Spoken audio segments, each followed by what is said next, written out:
Personal notice. Danger's my stock and trade. If the job's too tough for you to handle, you got a job for me, George Valentine. Write full details.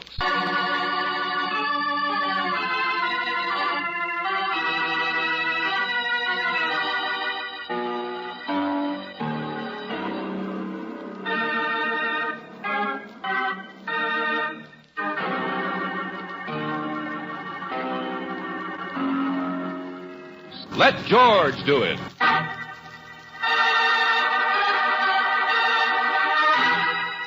Murder for Two, a transcribed adventure of George Valentine.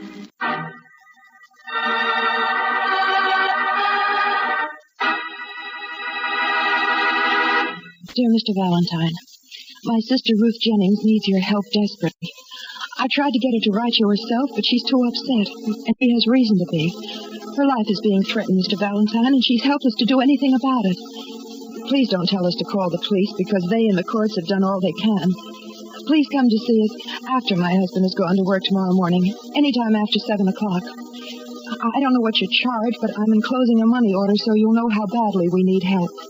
Sincerely, Eunice James.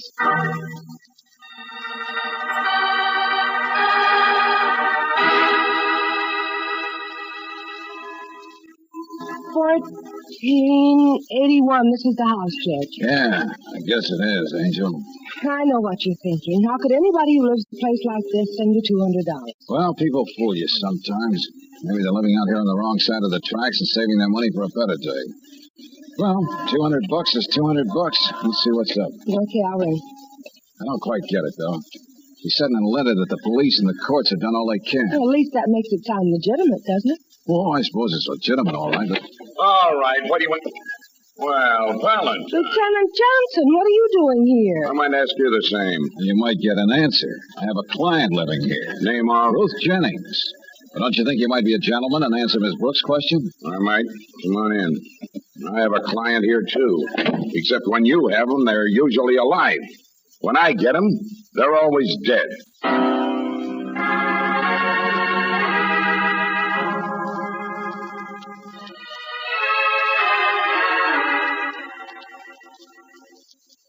Mrs. James, I know you've told Lieutenant Johnson everything you can, but I figure I might be helped, too.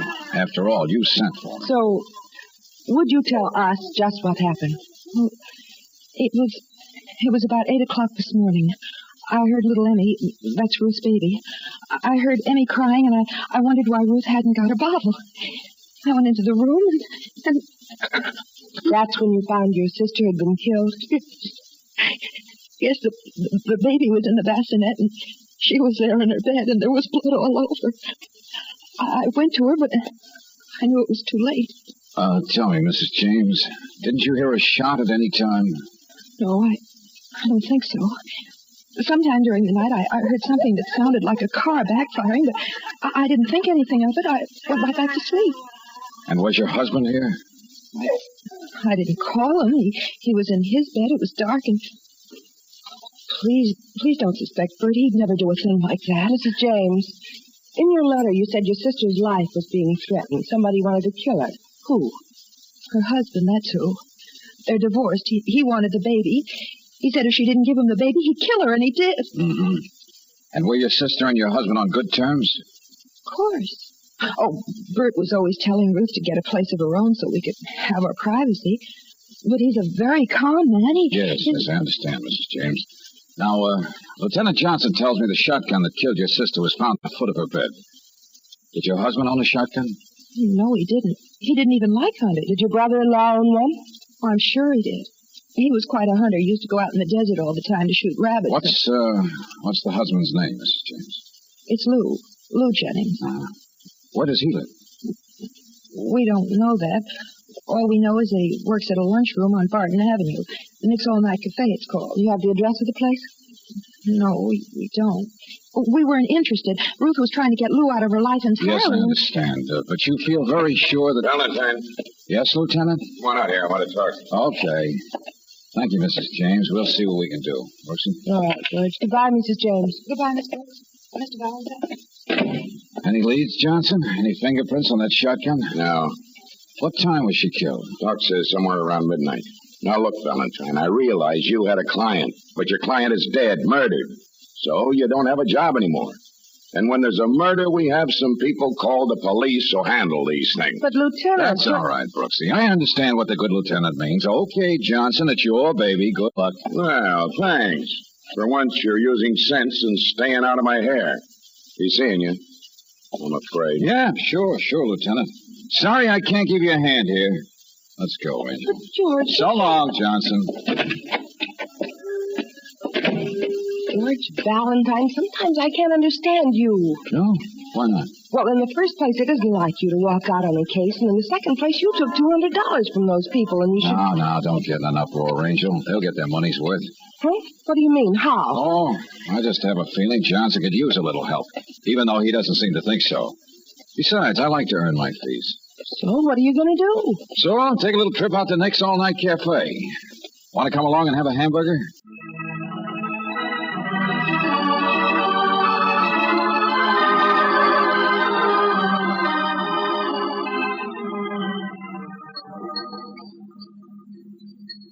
Hello? You are the people who want to see me? Yeah, you're the owner of this cafe? That's right. I'm Nick. My name is Valentine, and Nick, this is Miss Brooks. Hello, Miss How Brooks. do you do? What can I do for you?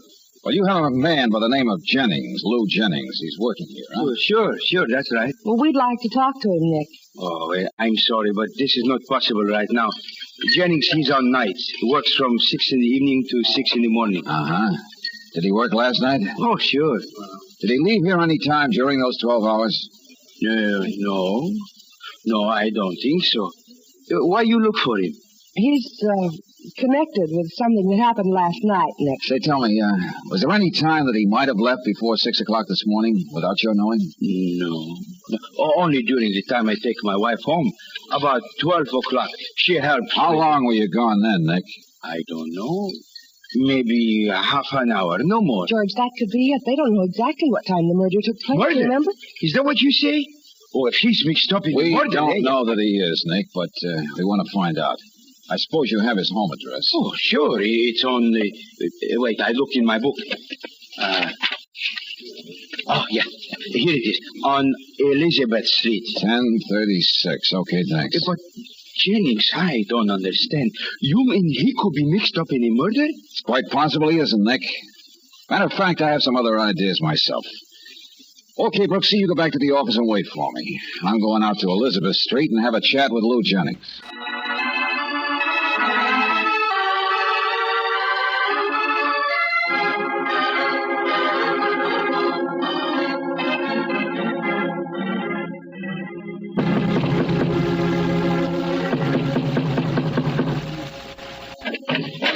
Yes? Hello, Lou Jennings. Hello, oh, goodness, no, you have the wrong room.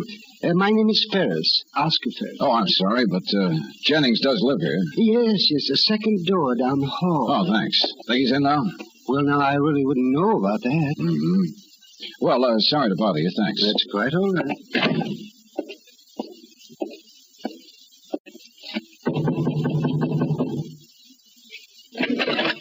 Yeah. Lou Jennings? Yeah, sir. Mind if I come in? No, wait a minute. Look, what... Thanks. My name's Valentine. Just want to ask you some questions. What kind of questions? For one thing, I'd like to know where you were last night. All last night. What do you want to know for? Want it straight? Well, sure, but Okay. Because something's happened and the police think you're responsible. What do you mean, something has happened? I suppose you know your wife's been murdered. Oh, yeah? Just, oh, yeah. You don't seem very surprised or upset. Surprised? Sure I am. But I'm not very upset. She's pretty nasty to me. Wouldn't even let me see my own kid. Yeah, I know that. Did you kill your wife, Jennings? No, of course I didn't kill her. I got an alibi, you know. Oh, yeah, sure. It looks that way. But where were you while your boss was away from the cafe last night? Well, I was right there all the time. Oh, yeah? Any customers? Yeah. A couple of guys come in, but I didn't know them. Oh, that's too bad. Might have given you a perfect alibi. Don't worry, I got one. You don't think I could get over to the James house and back and kill my wife besides while the boss was out there? Maybe not. Look, Jennings, don't be surprised if a Lieutenant Johnson comes by to pick you up. I got nothing to worry about. Okay. And since you didn't kill her, got any ideas who did? No. What would I know? Unless that dirty brother-in-law of hers... Say, Lou, I got a good way to get rid of those... Oh, I didn't know there was anybody here. It's all right, Jim. It's all right. Come on in. This is Jim Grayson, Mr. Valentine, another hash slinger. Lives in the next room. We both work nights. Valentine is kind of a private eye or something, Jim. Private eye? But what... He tells me my wife was killed last night. Ruth? Gosh. She was? Yeah. Somebody didn't like her and just bumped her off, I guess. You think I'm crying? No, I know how you felt about Ruth. All right, gentlemen, all right. I'm afraid I have to go. I just can't stand your grief. And give my regards to Lieutenant Johnson, will you, Jennings?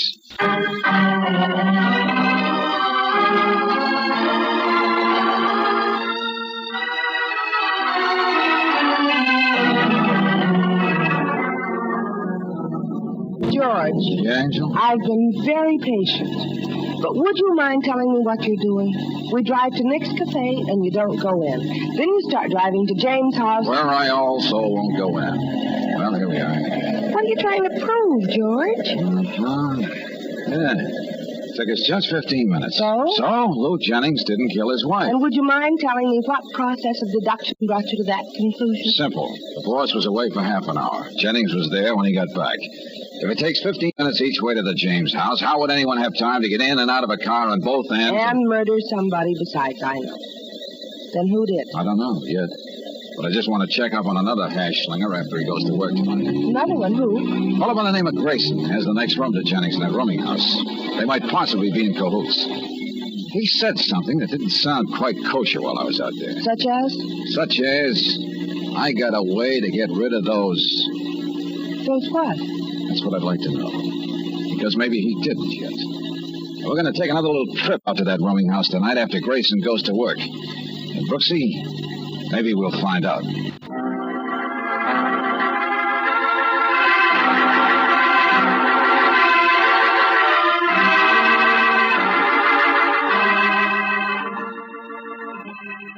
Well, that was easy enough, George. Don't any rooming houses ever lock their doors? I guess not, Angel. Well, this is Jennings' room. The next one is Grayson's. For the moment, one of my two candidates. But whatever he'd found a way to get rid of, maybe he did. Maybe he didn't. No light under the door, so he's out all right. Here we go. Must be a light switch someplace. Well, here it is. Yeah. Always feel like a criminal when we walk into somebody's house. And George, what? Oh. Yeah. It's Jim Grayson, all right. But I'm afraid he can't help us much with a bullet through his neck. He's dead.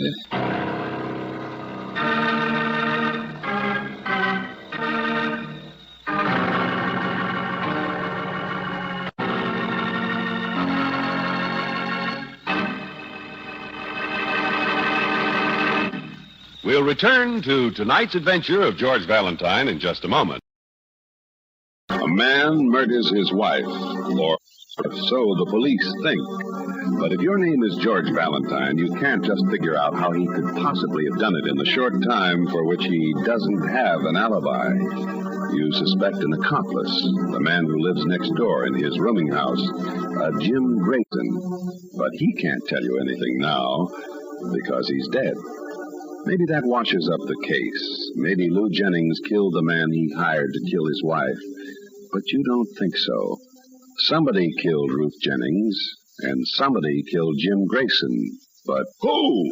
That's what I want to know. Who? What about Lou Jennings, George? You thought maybe Jennings and Grayson were in cahoots, and if they... Miss Brooks, Lou Jennings couldn't have killed this guy. He's in custody. I picked him up this afternoon. You've got Jennings in custody for what? Suspicion of murder. After what you found out, George, Lieutenant Johnson will have a hard time proving that, won't he?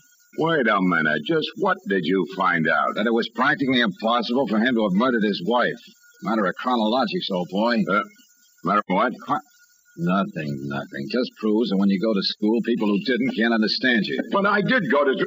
Hey, Valentine, where you going? Like I said about the last one, this is your baby, Johnson. See you later. Don't make like a goat, Lieutenant. Stop butting. Goodbye. George. Yeah, Angel. You didn't have to be quite so disagreeable to Lieutenant Johnson, did you? He's been nice to you. Yeah? When? Mention once. I can't. But the stairs are the other way, George. Why was you... Just a neighborly call, that's all. Do you know who lives in this room? By name only, this afternoon. Timid little character by the name of Oscar Ferris. What are you trying... Yes? How do you do, sir? Oh, how do you do? Oh, you're the man who was here before. Yeah, that's right. My name's Valentine, and this is Miss Brooks. Mind if we come in? Well, what can I say? But I don't understand. Just wanted to ask you a question or two, that's all. Like, did you hear a commotion in the next room any time this afternoon? Oh, goodness, no. Was there one? You've been in your room here for the past few hours? Yes, of course. You know the man who lives in the next room? Oh, yes, just a fellow by the name of Grayson. Rather a nice chap, I think. He was a nice chap, you mean? What's that? I'm afraid Mr. Grayson is dead. Dead? Why, he seems such a healthy sort of man. I can't understand. What's your business, Mr. Ferris? Me? Well, I'm retired, so I don't really have any business anymore. I devote most of my time to church work. I teach Sunday school, you know, that sort of thing. Mm-hmm. Well, I'm just surprised that you didn't hear all the noise in the next room. The police have been there for quite a while. The police? But why in the world would the police be interested in Mr. Grayson? Well, I guess they wouldn't if he'd died a normal death, Mr. Ferris. You see, he was murdered. Murdered? Oh, good grief. Oh, that's horrible. But I can't understand why I didn't hear a gun going off and right in the next room, too. Oh. No, I can't understand that either, Mr. Ferris. Oh, goodness. I wish I could be of some help. Well, perhaps you can. You know, sometimes just a little information helps the police quite a lot. You wouldn't mind going down to police headquarters with Lieutenant Johnson and telling him everything you know about Grayson, would you?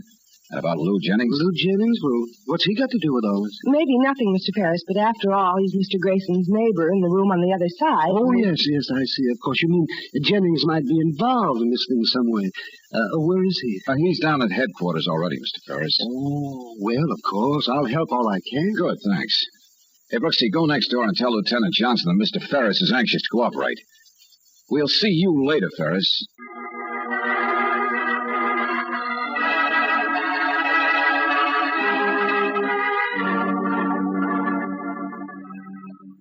George. Yeah, Brooksy? You picked up a paper from Mr. Ferris's table when he wasn't looking, didn't you?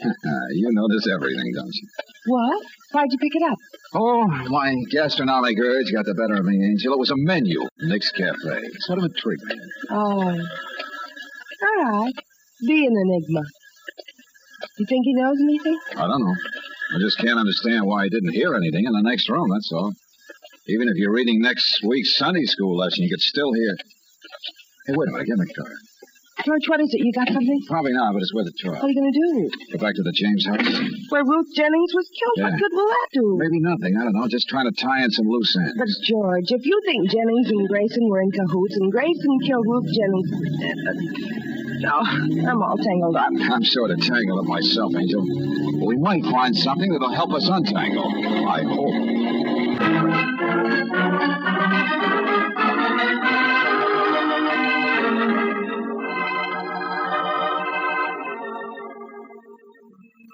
I'm sorry we have to get you up at this time of night, Mrs. James. Oh, that's all right, Mr. Valentine. Lieutenant Johnson was here a while ago, too, but he left. Is your husband home now, Mrs. James? No, he isn't. He was here, but he left about 8 o'clock. He was going out to play poker with some friends of his. Well, we don't want to keep you up, but we didn't want you to be wondering what was going on. I'd just like to take a look around the back of the house, if you don't mind. Oh, I know. That's all right. Just to get one thing straight. You feel sure that the person who killed your sister came in the back door some way, is that right? Oh, yes. I locked the door before we went to bed. But in the morning, the back door was unlocked, and Bert always goes out the front door when he leaves for work. That's a snap lock. Ah, yeah, I see, Mrs. James. Well, thank you. And don't be worried if you hear us poking around the backyard, will you? Of course not. And I do hope you can find out who killed Ruth. We'll try. This way to the back door? Yes, right out there. I'll let you out and lock it after you. Unless you need me some more. No, I'm sure we won't, Mrs. James. Good night. Good night. All right, George. Would you mind telling me just what you hope to find out here? Do you think the murderer lives here? Do you think Bert James is... Please, I haven't the slightest idea. It's a shot in the dark. Well, as long as we don't get shot in the dark. Always knew there'd be some use for this special flashlight you gave me for Christmas, Brooksy. Well, I thought it might Oh, yeah. A chicken house. I don't see... You're not going in there. Sure. And you're going to stay outside and wait for me. Outside, you. Inside, just us chickens. George. Wait right there, Angel. Be out in a minute. Please hurry, George. I don't like it. Oh, shut up. It isn't morning yet. Oh, but this is just a flashlight. It's not going to hurt you. Let's see. Sacks of feed. Nothing behind there except crates. It's probably a wild goose chase anyway, but... Okay. Hey, it looks like blood. And on the inside. Brooksy, I got something. Cut down, Brooksy. Don't let them see you. I'm coming out. Hurry, George. Come on. Keep down, Angel. We're going to get out of here. Do you think it's Bert? Think he's been outside the house here all the time? Could be. I don't know. Probably saw the flashlight and heard the hen setting up a row. It's fairly dark anyway. We'll make for the back of the yard. Come on. Yeah, okay, George. Take it easy now. Dynamite. Don't make any noise. But how can you help it when you... All right, stand still, you. I got you covered. George, that sounded Yeah, like... how could you mistake that voice? Okay, Johnson, we'll go peaceably. Hey, what in the name of heaven are you doing? That's Valentine, isn't it? Sure, Johnson. Brooksy gave me a flashlight for Christmas, and I was just trying it out. Look, Valentine, didn't I tell you this morning that we have some people called the police to handle these things? What are you doing in that chicken house? Just being a good scout, trying to give you a helping hand, Lieutenant. Now all you have to do is find the hands that were in these blood-stained work gloves, and the hand that held this flashlight. You found those in there? Yeah, that's right. And I'm turning them over to you for evidence. Might check the prints on that flashlight, too. Now, will you do me a little favor? Yeah, what? Let's have a little party down at headquarters. Would you mind inviting 3 people in for questioning? What 3 people? Lou Jennings, if you're not still holding him. Oscar Ferris, who lives in his boarding house. And Bert James, if you can find out where he's playing poker. Valentine, are you nuts? Jennings has a perfect alibi. We've released him. Ferris is a little Sunday school teacher who wouldn't hurt a flea and... Oh. You think... Sometimes I do. I have an idea one of those 3 is going to give us a tip to 2 murders. See you at headquarters in half an hour.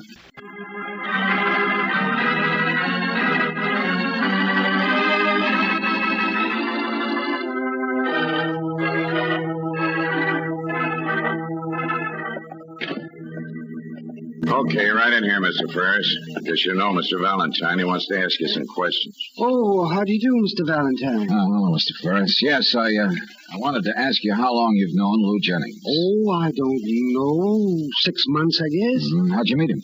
Why, in the cafe where he works, I think. Yes, that was it. I was saying that I had to move.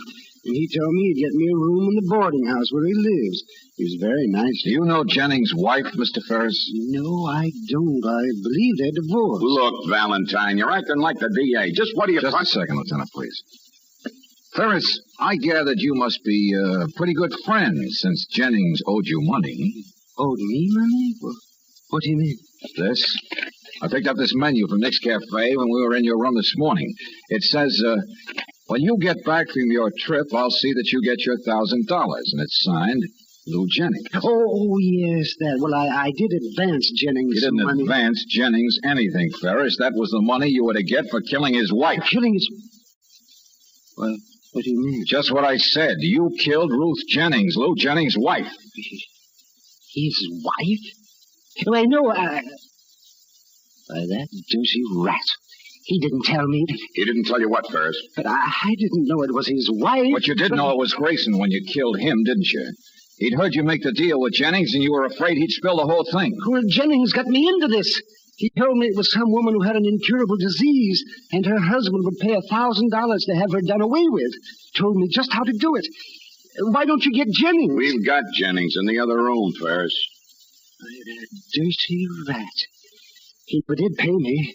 All he gave me was $50 on the count. Yeah, well, you won't need money now. Maybe Jennings will only get life. But you'd better be deciding what you want for your last dinner.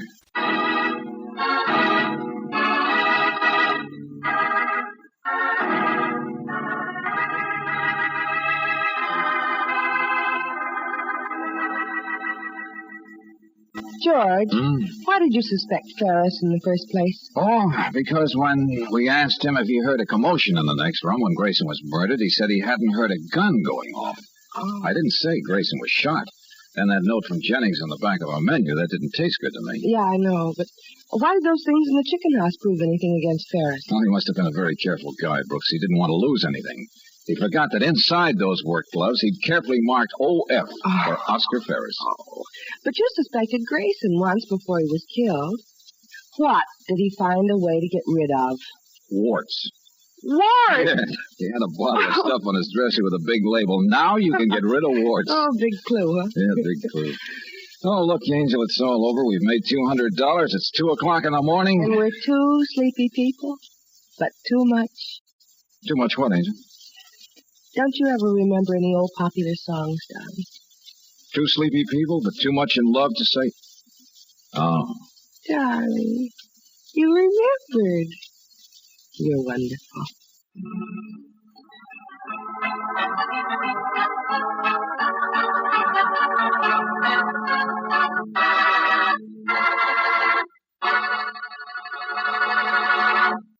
Robert Bailey is starred as George with Virginia Gregg as Brooksy. Let George Do It was written and directed by Don Clark.